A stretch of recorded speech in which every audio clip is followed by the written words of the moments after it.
Hello, welcome to KidLit Meet and Greet. Today, I am talking with a very new friend of mine who I have really enjoyed getting to know over the last month or two. Her name is Kellie Beggs. And Kellie, welcome. Hi, Hi. Can you start thanks. us off by telling us a little bit about yourself? Yeah, I'm Kellie Beggs. I live in Arkansas, and I'm a school library media specialist for an elementary school that teaches grades kindergarten through fourth grade.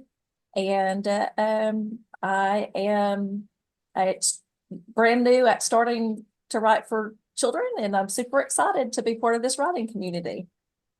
I'm so surprised to hear that you're new to it because I've read a couple of your stories and they're beautiful. Thank you. How did you come to set your sights on becoming a KidLit author?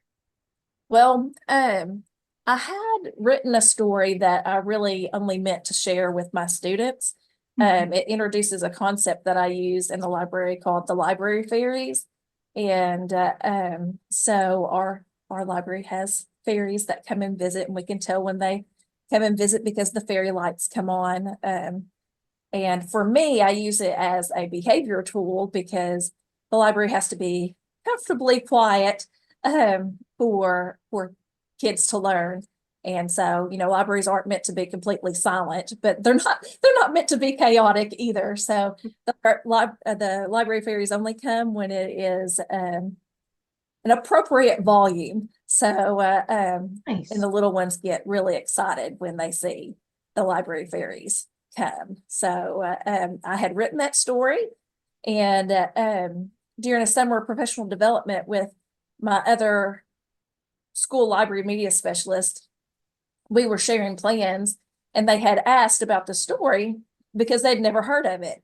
And I said, well, that's because I wrote it. And so they asked to see it. So I shared it with them. And they really liked the concept and liked the story. And so they started using it in their libraries. And then I had one of my friends within that group reached out to me and said, I really think you should do something with this. And so at that time, I didn't know if that was, going through teacher pay teachers and just, sharing that tool with other teachers or writing it as a story. So I jumped straight in with both feet because that's how I do things. And so I wrote the story where it would be more suitable for publication and started querying, had no idea what I was doing. And so I queried and got some feedback pretty fast, but they were from vanity presses. So I didn't realize, the difference in that part of the publishing industry. And I was part of a online group called KidLit 411. And I was lucky enough that someone, when I was asking questions about what to expect during an interview with one of the presses, that they private messaged me and kind of gave me the heads up of this is not really what you want to do, and saved me kind of, they saved me from making a mistake.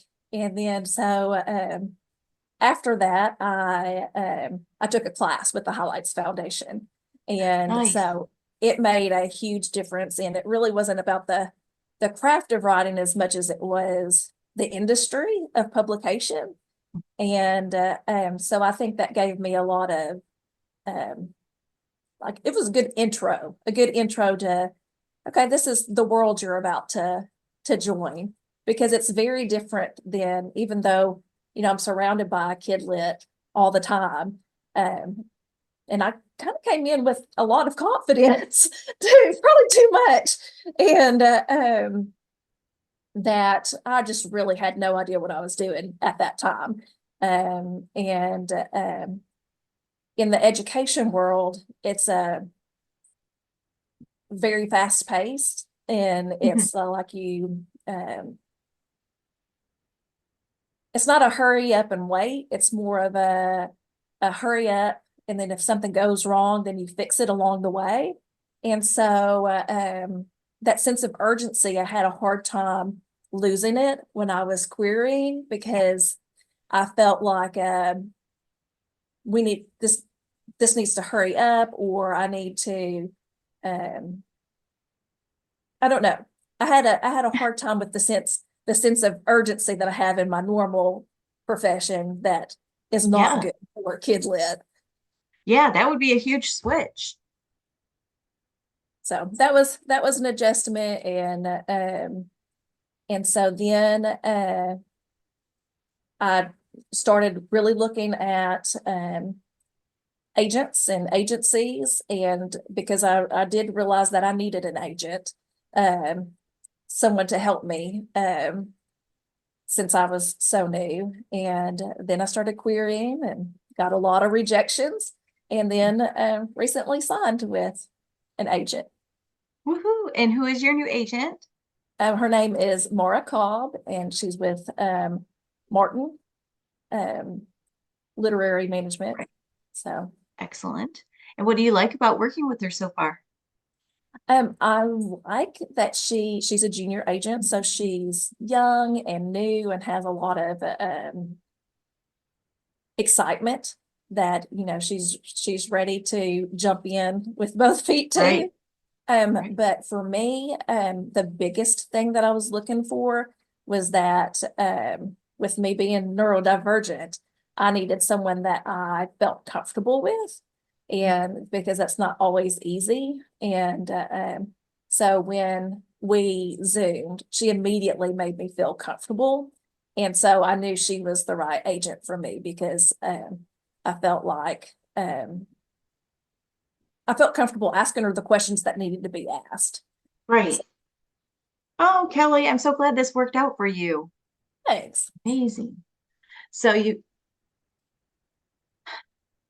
I know you have your library fairy story, Yes. but you've since branched out and you're writing other stories as well, right? Yes. I actually shelved the library fairy story for a while. I'm rewriting it now, with a different, I guess a different flair, but same concept. And but the book that's on submission right now, the story that's on submission is called Wild Ivy, and it's a lyrical story, and it's based on my childhood. Mhm. So and it's my favorite story. So I read that one. yeah, I it's liked it. it's my favorite, and it went on submission probably about a week or two ago. And so I'm excited, because I really don't know what to expect Hmm. with that, but just excited to see what comes. So since I've wrote the library fairies, I have about probably 28 to 30 manuscripts, just at Oh, is different that all? at different at different points. Some of them are pretty polished, some of them Nice. are, need some work. But for me, I'm great at the new shiny ideas. It's those Same. last polishing up Yep. edits that are hard for me. I can relate to that. Very cool. Do you have if you could share one piece of advice with querying authors, what would that be? Don't take rejections personally, because it's not about you. And I do think that that's helped me with being a teacher, and because the criticism is about the work and not about you personally. And so it's all about making the work better. And but then also, if you do get a personal criticism, that's on them. That's really not on you. Mhm. Occasionally in the education world, we'll get a parent comment, and if it's valid, then we need to work on Right. that. But if it's not, then you got to just learn to let it go. And I think that's similar to querying too. It's more about the work and the publishing industry at that time. What's selling and what's um, popular. And some of the feedback that I got from stories is, oh, I really like this, but I have an author that has something similar to it. Hmm. And so, it's, that's, you have no control over that. So Yeah, nice. Uh, So your day job sounds really cool. It seems like that would be really helpful for someone who's interested in becoming a KidLit author. How do you feel that your job as a library media specialist has helped you as a KidLit author? um I think well, I'm surrounded by stories, so I know. I mean, that's uh I know picture books and beginning chapter books and middle grade stories, but I think more than anything, it's that I know what kids think are funny or what they Yes. think is moving, and what doesn't matter to them. So I think that's the biggest advantage, is that I really know kids and how they respond to books. Mhm. And so then I can include that or edit that out if I've written something and they're like, oh, they really don't need that. Yeah, I could picture that being very helpful. So you're interested in writing picture books. Do you think about writing other genres? I have written an easy reader series that then I rewrote as a beginning chapter book series. Um, Mm-hmm. but it's not near ready. But I really like what the Scholastic Branches books bring for first and second graders, the confidence and the stories are still easy to follow, but they are reading chapter books, and it's just that perfect kind of transition. So I kind of dipped my toes in that. And then eventually I would like to also write a little bit of adult novels. I have a few stories that I have, swimming around in my head, Mm-hmm. but I probably won't do that until I retire. And so I have to at least get 28 years in, and I'm at 22. So Ooh, that's not yeah, and that I'll far probably away. work longer than that, but Right. Very cool. Where do your ideas for your stories come from? everywhere. So since I am neurodivergent, it's like a circus up in my brain. Like it can, there's multiple thoughts going on at the same time all the time. And that's, they just pop up, and some of them are trash and some of them are good. And then, um, Right. so I have an ongoing list of picture book ideas. And Mm-hmm. then when I feel inspired, I'll look at the list and see what jumps out at me that day, because I write a little bit of everything. Some Wild Ivy is very lyrical and more SEL focused, but then I write a lot of humor too. So it Nice. kind of just depends on what kind of mood I'm Fun. in. Fun. I knew about your lyrical. I did not know about your humor. I'm excited. What's your ideal writing atmosphere like? Quiet. Um, Me I too. for me to focus, I can't have the TV on, music.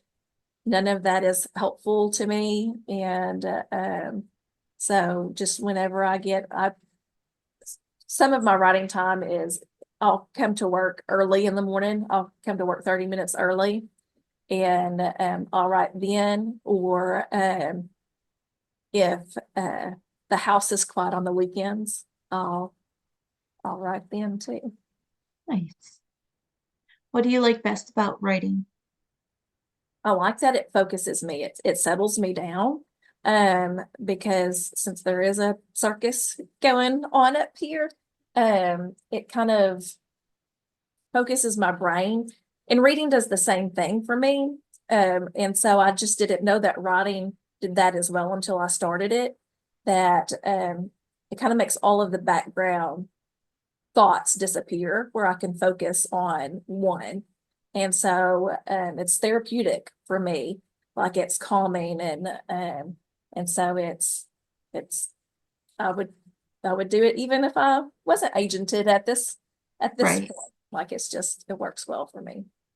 So listening to you talk, I feel kind of like you kind of stumbled into this love of writing. Like so many writers you hear them say, "Oh, I always knew I wanted to be a writer," but it sounds like maybe this came on later for you. Yes, like I've always loved stories.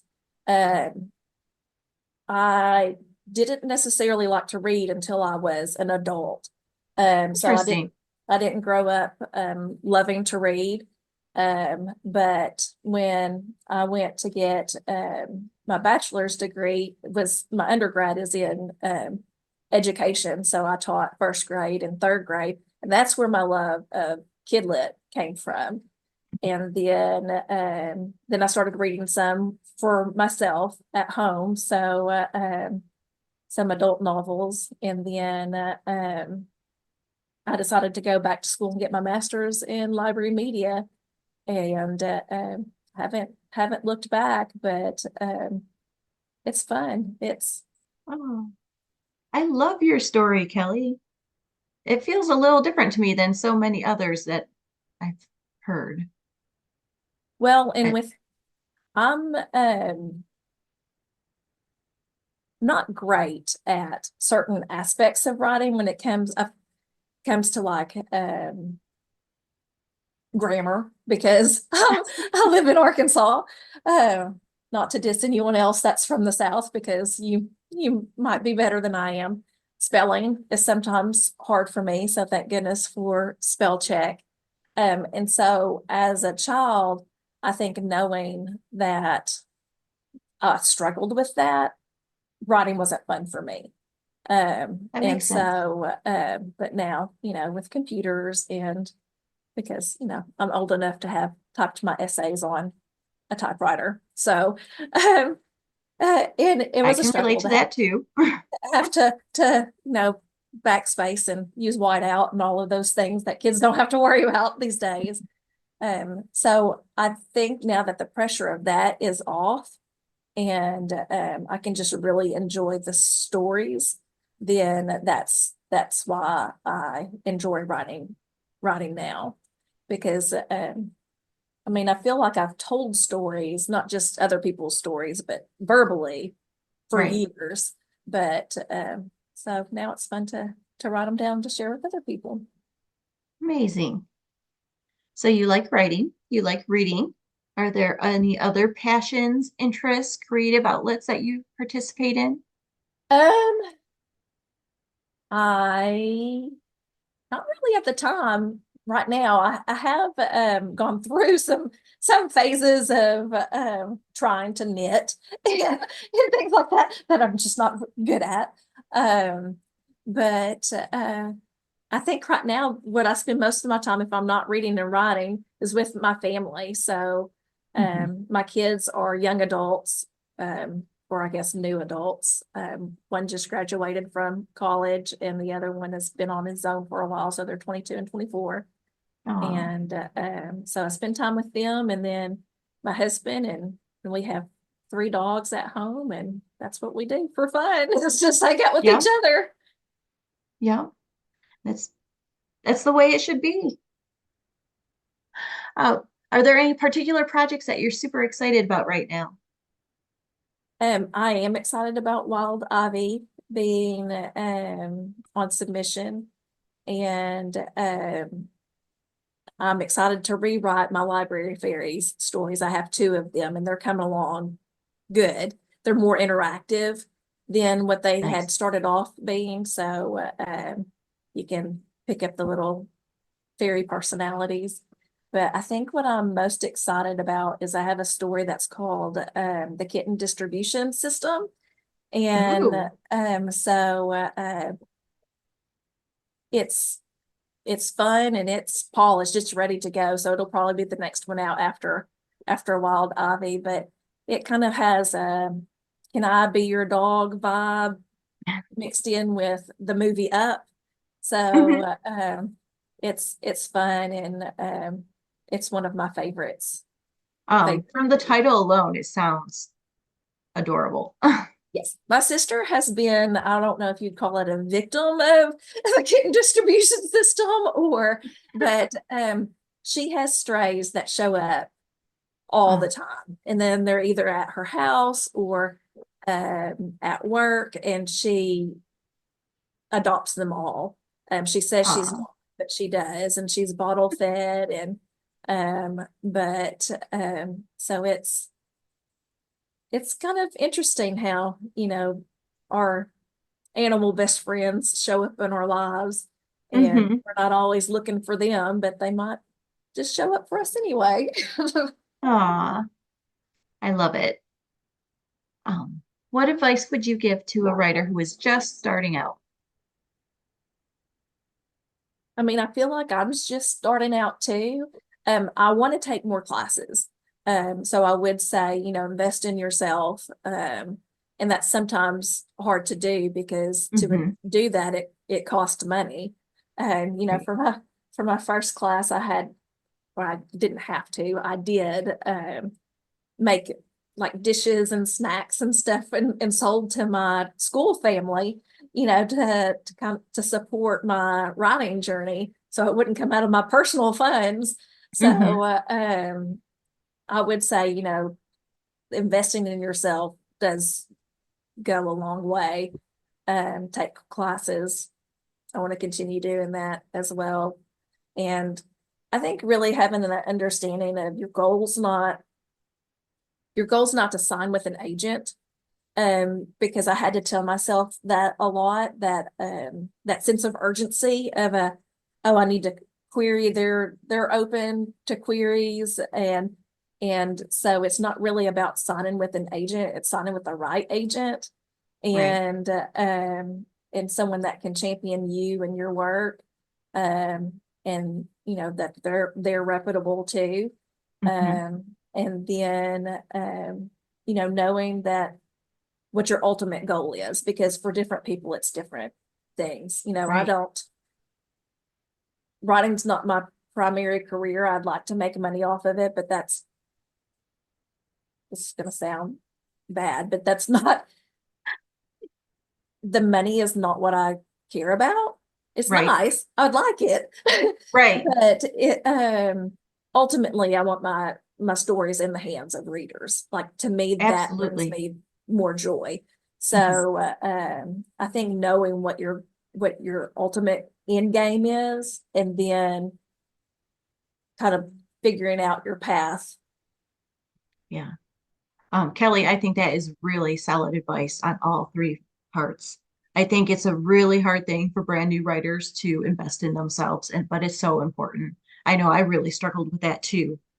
Um, and finding the right fit for an agent is more important than, I mean, when you're a new writer, I think you feel like you have to kind of accept what you can get, because you do feel kind of desperate when you're querying, like, oh, after all these no's, what if I don't get another yes? Right.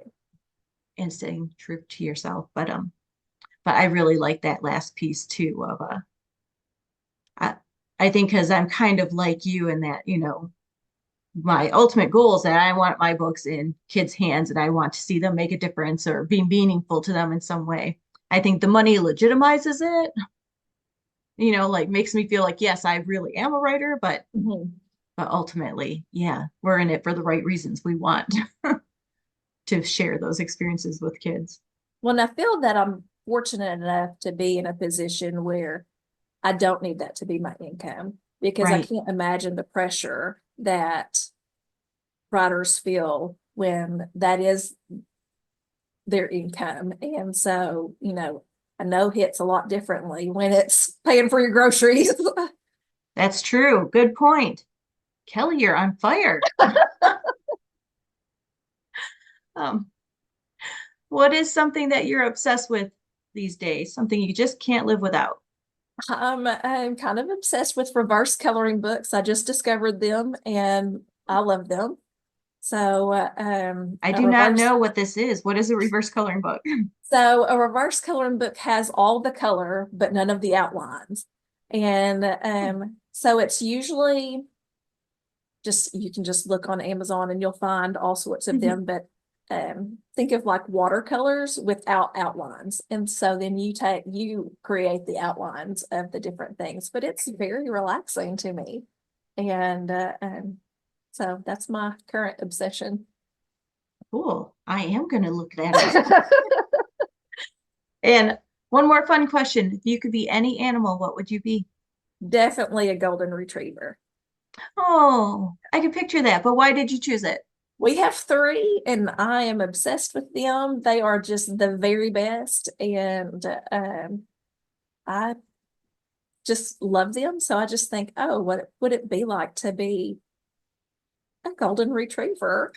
Yeah. They just seem like they're having so much fun all the time. Yeah, they're fun and they're sweet and they're so loyal. They're such good friends. You make an excellent golden retriever. I am down with this. Well, Kellie, thank you for coming on to the podcast today. Can you let everyone know where they're most likely to find you online? I'm most active on Twitter or X, and I think my username is KBegs Author on that platform. It's either KBegs Author or Kellie Beggs Author. And for the Because viewers, don't worry, we'll put it up on the screen right after this video. yes, because I know that on Instagram or Facebook, one was already taken, so Right. I had to switch it up. But I'm way more active on Twitter than I am on the other platforms. So I have those. I've grabbed those in case I need to do something with them in the future. But you'll hear more of my random thoughts on Twitter than you will on Facebook and I'm on TikTok too. But You're on again, TikTok? I am. Ooh, I have not tried that yet. It Well, terrifies me to tell you the truth. I'm very awkward. So, but it's there. But you know what? I'm Awkward means trying. authentic. So I'm down for that. Well, Kellie, this has been a pleasure. Thank you so much for coming on and for talking with us and telling us. I am totally obsessed with your library fairies, right? Yes. When you get your next version done, you should send it to me. Okay, I will. Excellent. Um, and I guess we will sign off. Thank you All right. so much. Thanks for having me. And thank you to the viewers. Bye.